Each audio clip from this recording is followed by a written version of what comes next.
Hello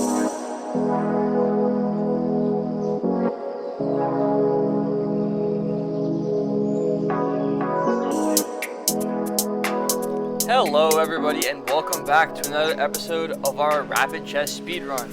Today we are going to be playing another 10 plus 5 rapid game. And in our last game we had a very interesting style game and we played white against the King's Indian defense. We talked a lot about strategy and the overall mindset you should have when you're playing against the King's Indian defense. And I showed an opening called the Same-ish where you play f3 and you castle your king to the queen side and attack on the king side. And yeah, it was pretty effective. We had some positions where I made some mistakes, but our opponent made some mistakes as well, and we were able to get the win. So today I'm hoping to play another clean game and to show you guys maybe another opening. Let's just see what we get. And I have been working more on some shorts content.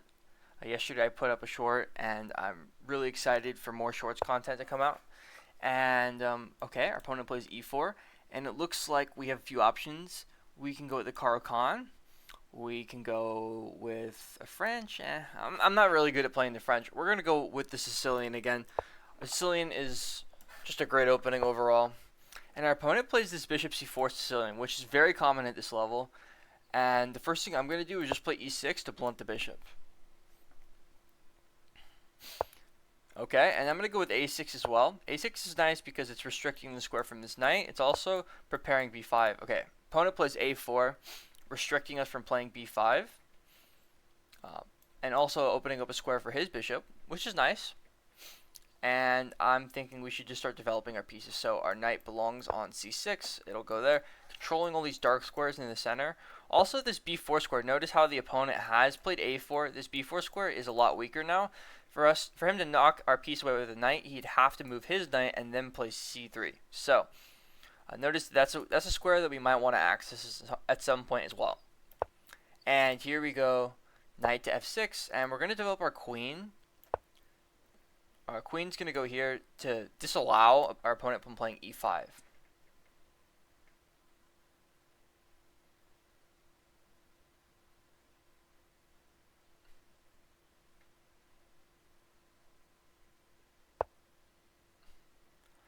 Alright.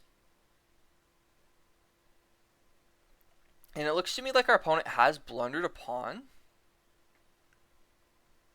Let's see what they can do. So we can take here. Opponent takes back and we play d5, forking the knight and the bishop. In that position, the opponent can cycle his pieces around and win back the pawn. So we'll play here. Opponent drops his bishop back to d3. And then when we take the knight, he takes back.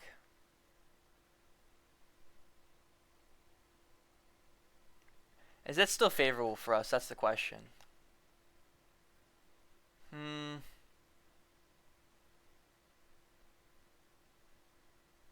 Yeah, I believe so. We're going to transform this position first by taking.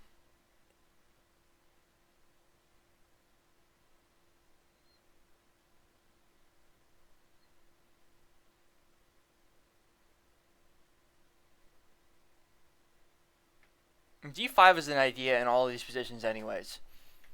It's a good idea usually because you are going to be occupying the center, and his bishop is on c4. We will win a tempo no matter what with this move.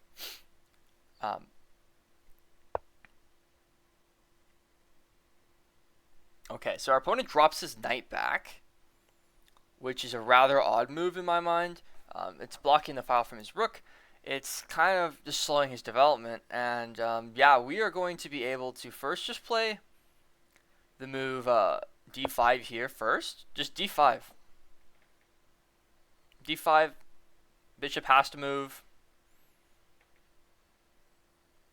And if our opponent plays bishop d3, one thing we can do is drop our knight back, preparing this move c4.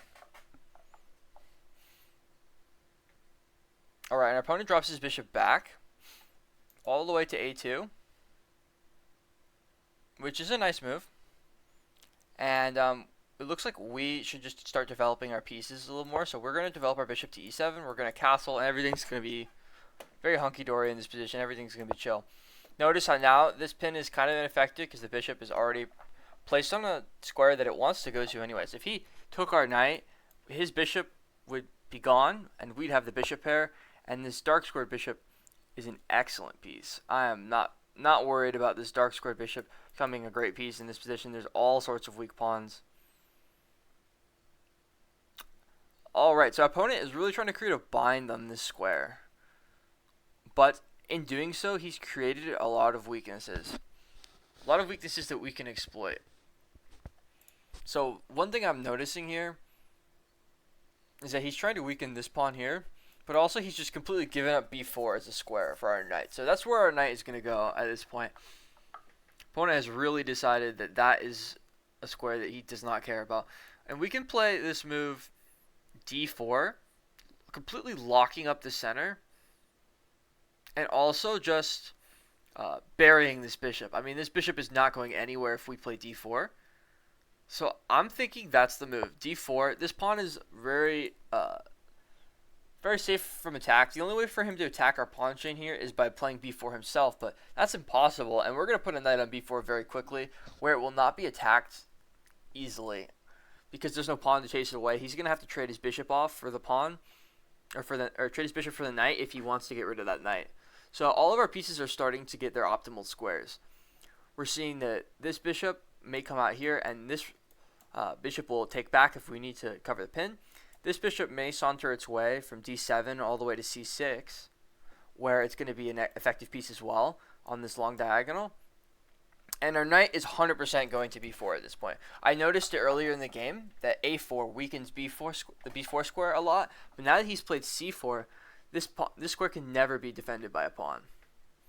So yeah, I know it's a lot of arrows on the screen, but very simply, our knight's going here, our bishop wants to go like this, and this bishop is fine for now. Our queen is also on a great square, just kind of patrolling through this diagonal, and our rooks are going to come to the center of the board, as they usually do.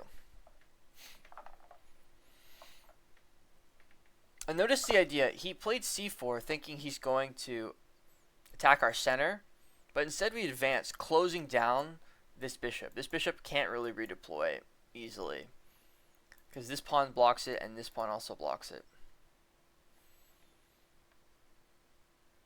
Okay, so he's lined up his rook with our king. There's no tactic here now. But one thing we know can't be bad is just castling to the king side of the board. We're going to castle first, just be safe. And we're going to play this knight b4 move, most likely in the next move. And keep developing our pieces. So that means our bishop and our rooks are going to be developed next.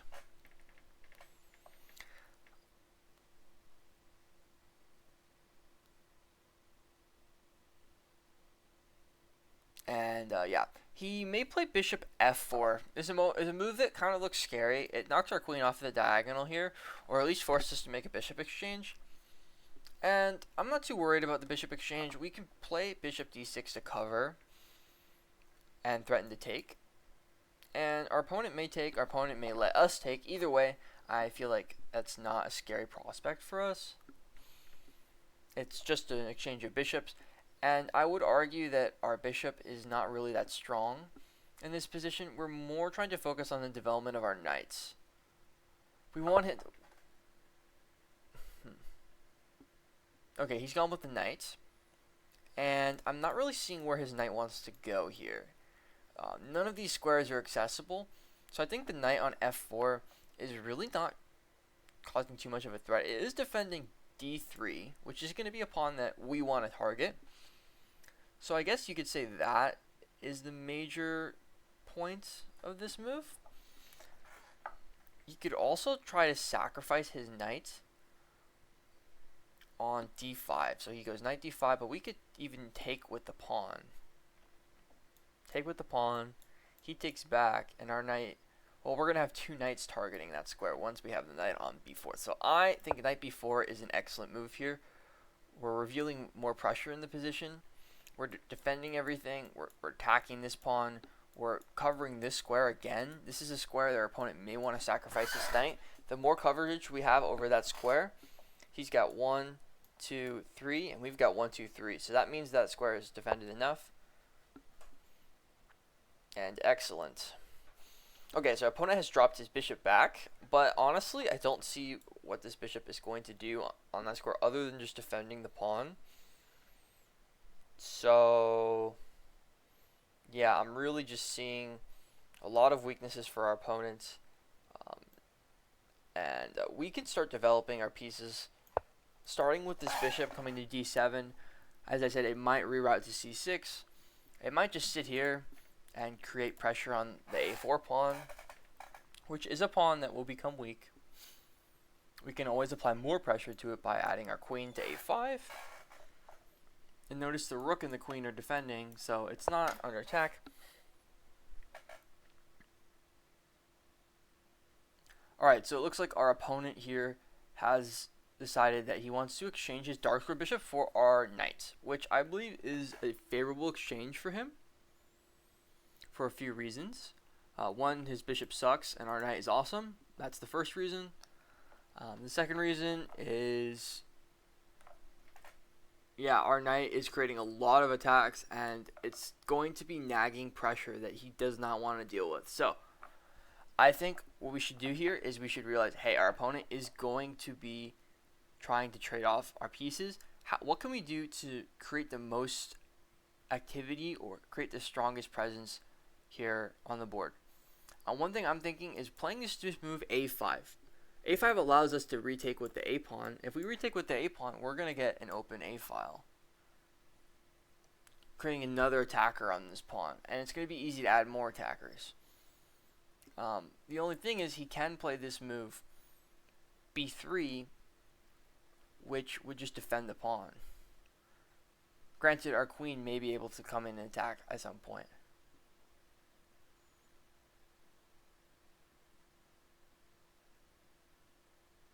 Also, I want you to notice is if his bishop takes, we can take with our queen here.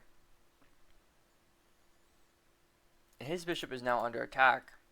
It can drop back, and we can drop our queen back. So we don't even have to trade bishop for knight. We can leave him with the bad... I mean, it's not really a bad bishop. We can leave him with the bishop, and we can take a knight instead. That's another idea.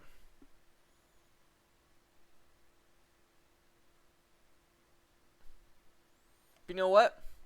I want to keep this knight for now. Let's just drop it back. I don't want to allow him to exchange. Let's not allow him to do what he wants to do. We'll drop our knight back for now. It may redeploy. May go right back to that square. We're not sure. But I'm noticing that he has problems with his development.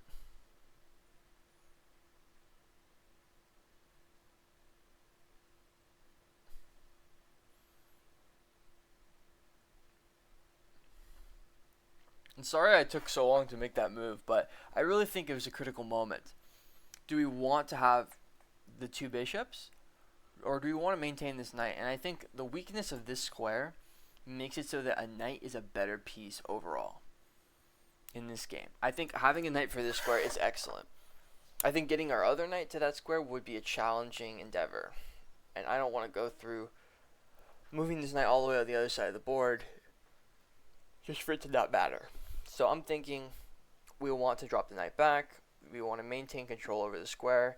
And now his bishop has to babysit that square all game.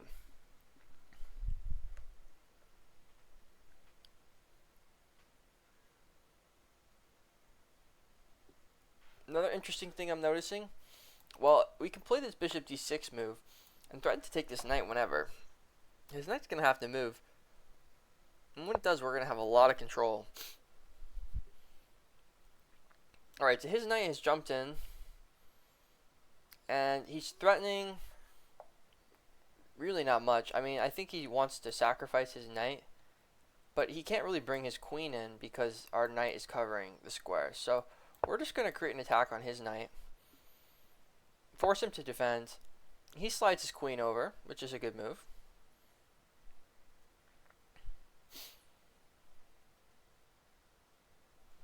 He wants to defend his knight. And notice this diagonal is pretty blocked. We're not worried so much about the bishop coming in.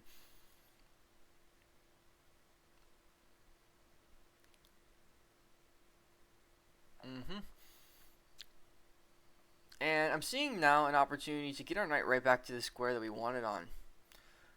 We could simply just drop our knight back. And if he trades, then we trade. And that is an okay exchange for us. I just feel like it would make this pawn weak and this pawn weak, and we'd have to play a5, and this pawn would become super weak. And it just doesn't seem like the best move I can think of in the position. Advancing e5 is bad because of knight d5. So let's just get our rooks into the game. Starting with rook to c8. Rook a c8, of course. There's two rooks that could have gone to c8. The rook on the a file one. Okay. So, looks like here we are going to probably trade knights. Trading knights seems good. We don't allow him to trade on his terms. We don't allow him to take our bishop either. So trading knights here is pretty good. And he does take with the pawn, which I think is not very good because he is going to be splitting his pawn structure in an unfavorable way. And he wants to, of course, play this move, advancing his pawn and opening up the diagonal for his bishop. We don't want him to have a good bishop. So I think we are going to make the decision to just advance our pawn here now to e5. No, wait, hold up. Is this still... Yeah, this is still threatening. We can't do it. Never mind.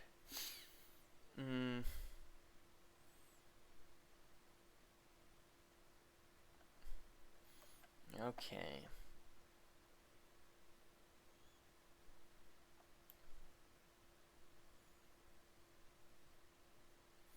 Alright, I think our knight has been kicked out of the square temporarily, and we're going to try to redeploy it to the king side. We want a little bit extra beef on the king side. He's going to try to open up all his pieces. His bishop is going to try to come out. We don't want to allow any of that. His queen, thankfully, has no quick path to the king side anymore because of the way that he's played. And I'm thinking that we are going to be able to defend against a lot of our opponent's threats very easily here. First thing I want to do is start deploying our knight. So our knight is going to come out here, disallowing this move. He's got two defenders. We've got 1, 2, 3. So he cannot advance e5 here.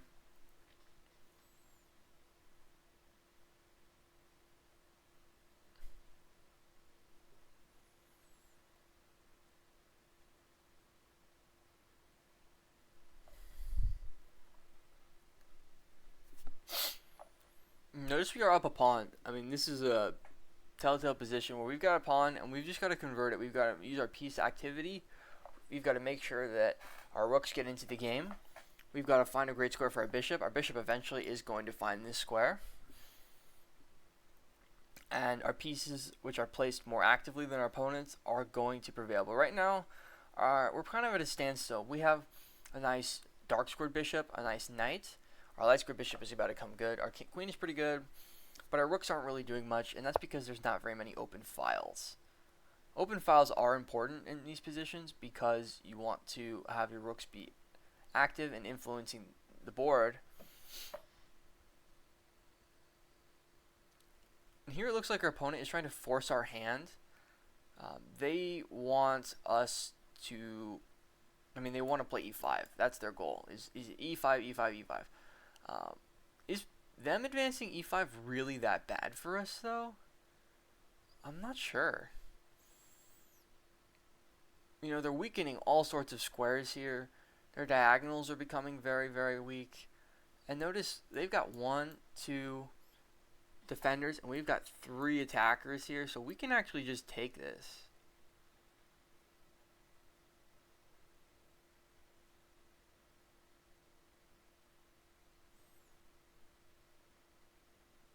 And we have to calculate takes, takes. Okay, I think that's fine for us. They're going to play e5. That's the only idea I see here. Oh, and their queen. Yeah, well, I blundered.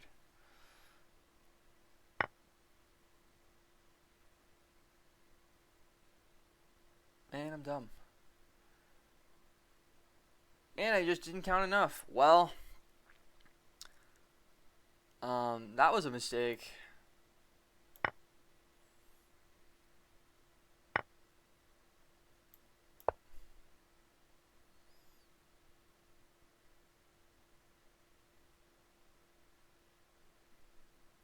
Well, we all make mistakes, guys. I here definitely blundered a piece, but looks to me like we do have some pawns, and our opponent has very weak pawns to attack. So we're going to use the principles that we've learned. When you blunder, what you want to do is play actively. You want to create a lot of threats. You want to make it difficult for your opponent to find moves. So we want to develop our bishop here to a more active square.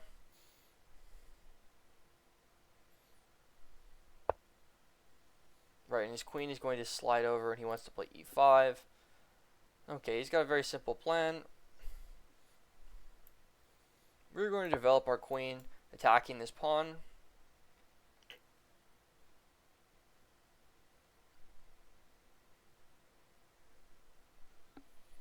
Notice the weak dark squares in his position. He's got a lot of pawns on light squares. These dark squares are what we're going to have to use to penetrate into his position and create attacks on multiple pieces at once. We want to keep contact with as many pieces as possible, so he's forced to defend as many pieces as possible. We want to create as much pressure on his position as we can.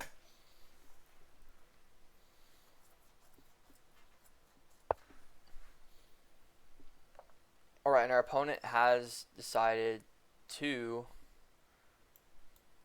drop his pieces over there. And if we do this, can he chase us fully away?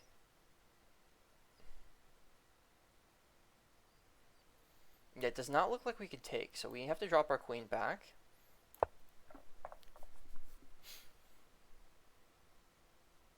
I'm noticing if we take the pawn here, main thing is he's going to be able to attack us along the file, and we don't have very many squares in that position.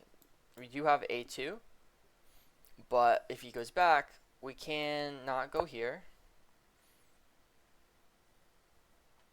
And we really don't have that many squares, so we have to be very careful about where we put our queen in order that she cannot be trapped. That would be bad if our queen was trapped. Here I want to advance the pawn, mainly because I want to fix this pawn as a weakness. I want to disallow him from playing this move, opening up his light square bishop. We want his light square bishop to suck. That's the goal, is that his bishop is terrible and it becomes a liability for him.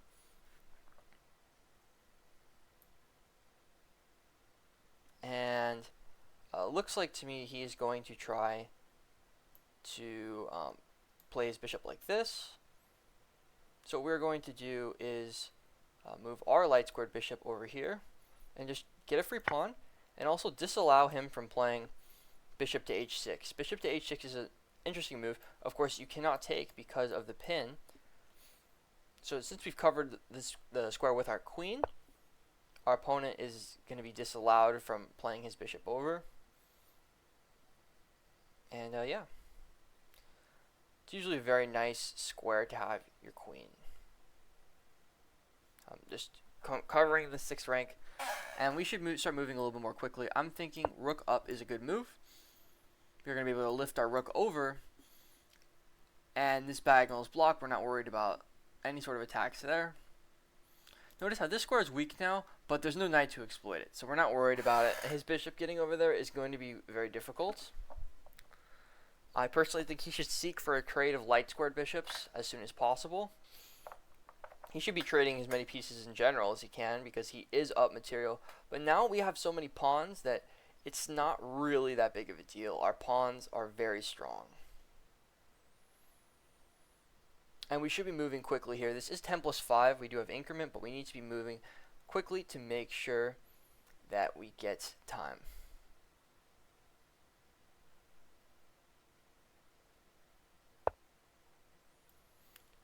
Alright, and our opponent creates an attack. We are going to cover the attack with our queen. Make sure this pawn is safe. And his queen stayed on the file, so this move with tempo is going to come. It will be devastating. It will not be good. Now we are going to just advance our pawn here.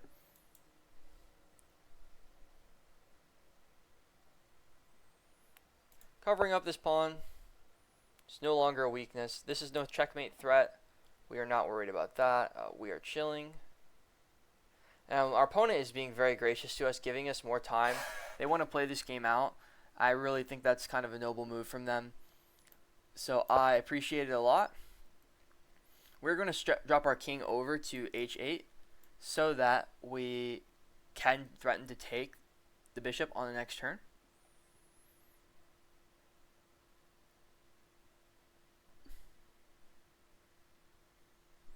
And yeah, our opponent see has giving us more time. We would have been able to still play, but with low time. But I think it's just a very classy move from our opponent, giving us more time here.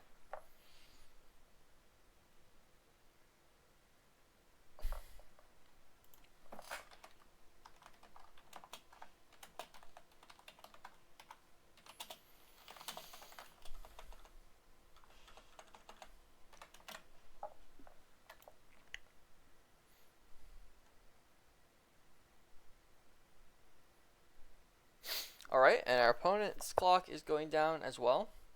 It's not just us who's getting low on time.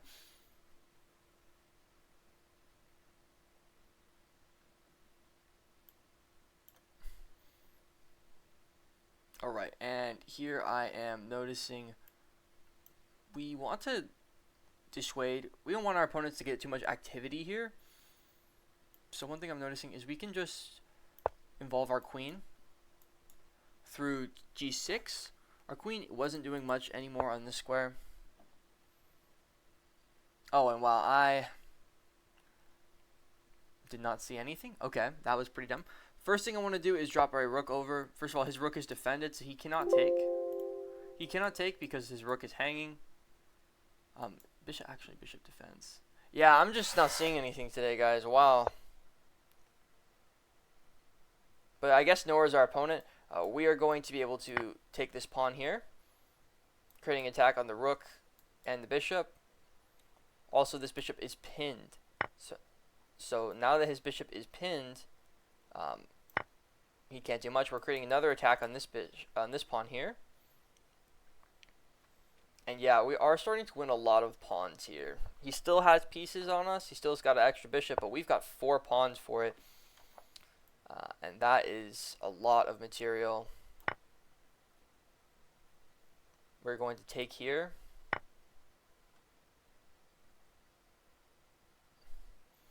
We're just going to start advancing our pawns on the side of the board here. We've got these 2 passed pawns.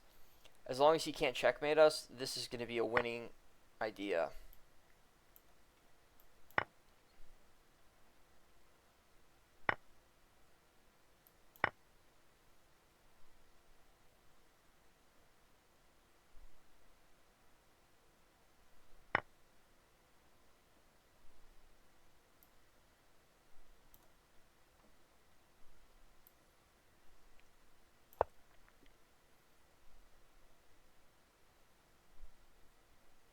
Right, we want to give him checks. We want to get our queen as active as possible.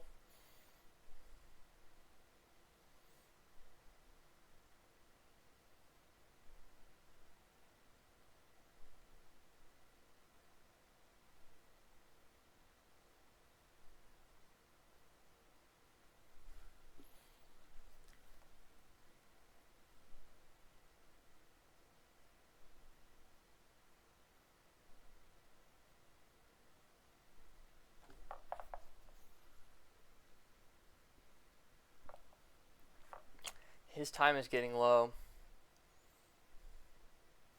Looks like he's disconnected from the game. Okay, so we are going to give a check.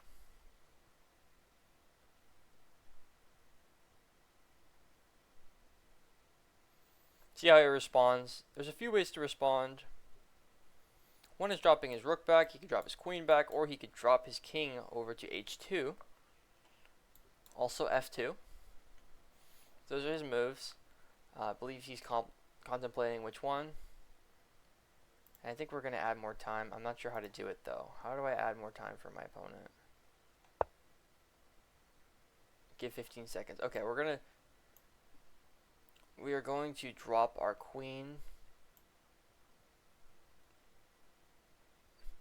to this square here. We're going to give it more time. Alright, now we're going to start advancing. But he does have a threat, so we should cover that threat. First thing we want to do is disallow his queen from invading. She may still invade here. We're going to go here. And he does give that threat. He's going to take like this. Yeah, and it looks like we are going to lose this game, unfortunately. I just feel like I did not play my best chess today, which is okay. That's just how chess goes sometimes. You're unable to win every single game, of course. That would be kind of ridiculous. But yeah, we did our best here, I think. We're going to keep fighting. We still have a queen. Our opponent can blunder his rook at any moment, and our passed pawn would be winning us the game in those positions.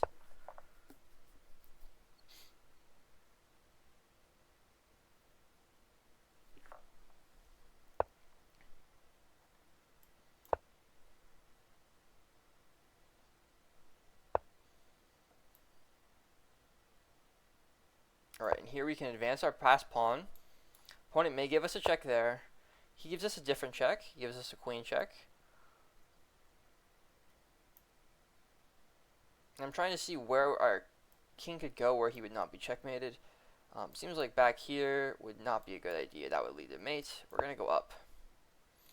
May give this check here. And that is a blunder. Hold up. No, that's not a blunder. We're actually chilling. We're going to drop our king over here. He's given this check. We're going to drop our king here. Drop our queen here, king here. And that is checkmate, yeah. I could have taken, but his queen was covering the pawn, so it was not going to be actually a blunder. So yeah, we do lose this game. I do want to go over our mistakes. Now, I feel like we did make plenty of mistakes in this game. I think going over mistakes is always a useful strategy. When you look at your games, it's important to see when you made mistakes, when the most critical moments were, all sorts of things like that. So it looks like the computer is saying we've made some blunders, and it's going to keep analyzing here. And the accuracy will start adjusting. It says 100% and 99%, but yeah, I don't think either of us played a very clean game here. We made a whole bunch of blunders. Okay, knight f4, of course, was my main blunder. This was not a good move. We were playing pretty well up until then. Knight e2 was our opponent's blunder, which did allow d5, which we did play. So opponent blundered there and gave us a favorable position. Knight takes f4. Of course, I was being blind and didn't see the queen, and that's why. So there's 3 defenders and 3 attackers, which means we cannot take this. So I blundered a full piece here. Granted, we did have some pawns, so it wasn't too bad. But the position is still winning for white, of course. And we did play f6 here, which did allow this move here, which our opponent... Wait, hold up. Bishop allowed b3. Yeah, b3 immediately would trap our bishop. This idea, which he did eventually play, b3. I saw pitting with the rook, but it doesn't work apparently because you can just take, and then the bishop is covering. So, and here this is just a completely lost endgame. Gotta try to find a way, and there's forced mate, but our opponent did not see it. Was there any chance for us here? It doesn't look like it. No, yeah, it was just forced mate here a whole bunch of different ways. Yeah. So, yeah, our opponent did play very well, and I think we made some mistakes. Critical errors in the Sicilian. Sicilian is a difficult opening to play, so we're going to learn from our mistakes. Mainly, you want to make sure you're counting attackers and defenders very accurately. Seeing pieces like this that don't look like they're doing much, but they really are controlling a diagonal still. So that was my mistake. I think also I could have played a little bit better in the endgame as well. Not allowed so many options for our opponent. But yeah, I hope you guys enjoyed this game. I'm not going to win every single one, but I hope you guys learned some ideas and saw how a chess player thinks when you're behind. And I hope you guys have a good rest of your day. See ya.